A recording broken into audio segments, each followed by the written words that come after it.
Welcome you again to Sporting Angels Educational Spectrum. In this video, we shall be discussing about why power sharing is desirable and forms of power sharing.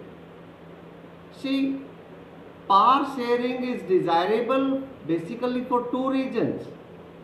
One is prudential and the other one is moral. We will first talk about prudential reasons. Before I give you the reasons, we should know what a prudential reason is. See, the reason which comes from prudence after a lot of thought, the reason that is taken after a lot of calculation of loss, gain, then comes the prudential reason. So let's discuss about the prudential reasons first, and then we shall take an eye on moral reasons. Reasons. First, prudential reasons are based on careful calculations of gains and losses. For example, in the Nepal movement for democracy, even the Maoist, an armed revolutionary group, was given some share after the formation of government. The major gain for this was peace in Nepal. Second, prudential reasons help to reduce the possibility of conflict between social groups. Third, prudential reasons are a good way to ensure political stability. Fourth, imposing the will of majority community over the minority may look like an attractive option in the short run, but in the long run, it undermines the unity of the nation. Tyranny of the majority is not just oppressive for the minority, it often brings ruin to the majority as well. Reasons. First, power sharing is the basic spirit of democracy. A democratic rule involves the sharing of power with those affected by its exercise and those who have to live with its effects. Second, a democratic government is chosen by the people, so they have the right to be consulted on how they are to be governed. A legitimate government is one where groups, through participation, acquire a stake in the system. Third, decentralization of power, formation of state governments, local governments is an example of moral reason. So, through these two reasons, one is prudential and the other one is moral, we have understood that power sharing is desirable. Now, let's focus on the forms of power sharing. So by now we know that power is shared in different ways. We shall discuss four of the ways.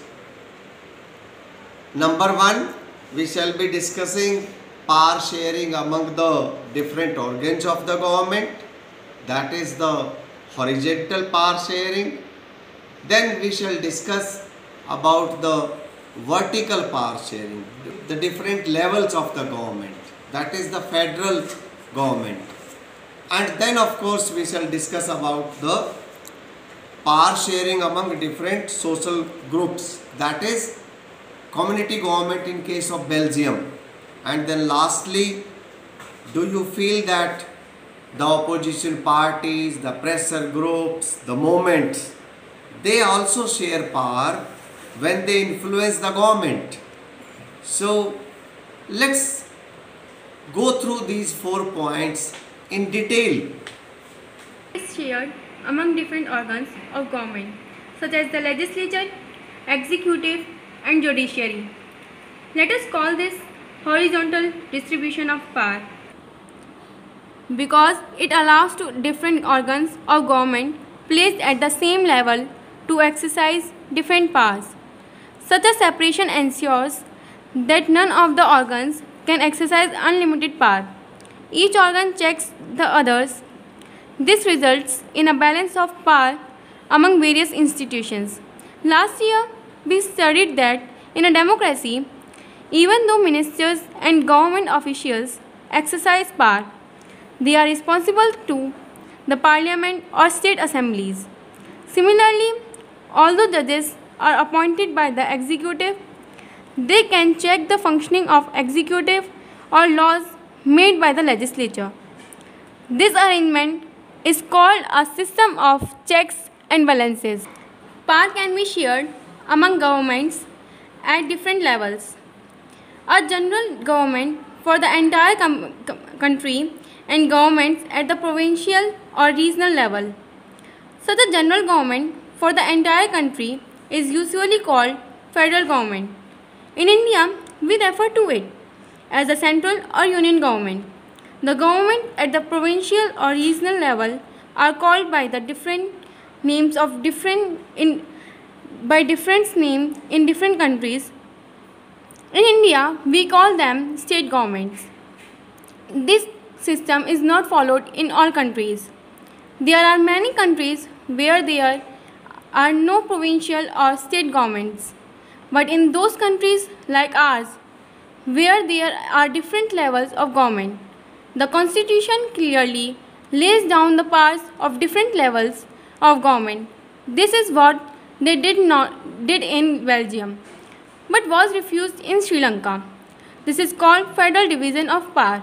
Extended to levels of government lower than the state government, such as the municipality and panchayat. Let us call division of power involving higher and lower levels of government vertical division of power. We shall study these at some length in the next chapter. Power may also be shared among different social groups, such as religious and linguistic groups. Community government in Belgium is a good example of this arrangement. Power sharing arrangements can also be seen in the way political parties, pressure groups, and movements control or influence those in power. In a democracy, the citizens must have freedom to choose among various contenders for power.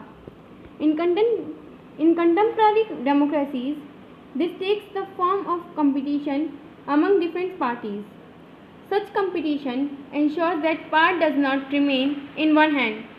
In the long run, power is shared among different political parties that represent different ideologies and social groups.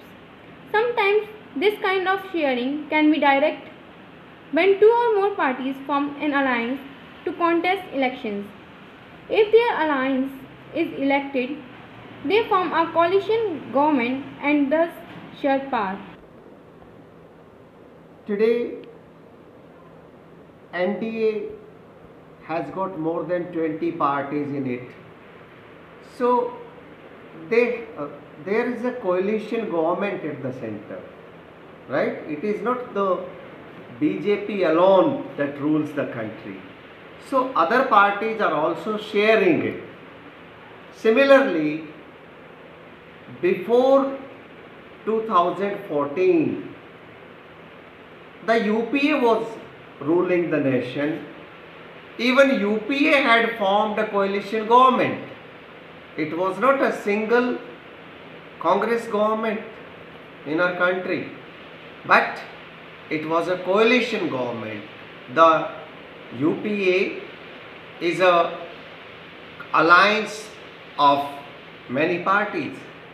So this way, now power is shared between different parties. Sometimes the opposition parties create an influence over the government, over different issues, and they force the government to come to terms with their ideology. That way power is shared. Sometimes the different pressure groups, the movements, the NBA for example, the NAPM, the other movements, they all at times keep pressurizing the government, and thus in one way indirectly they share the power.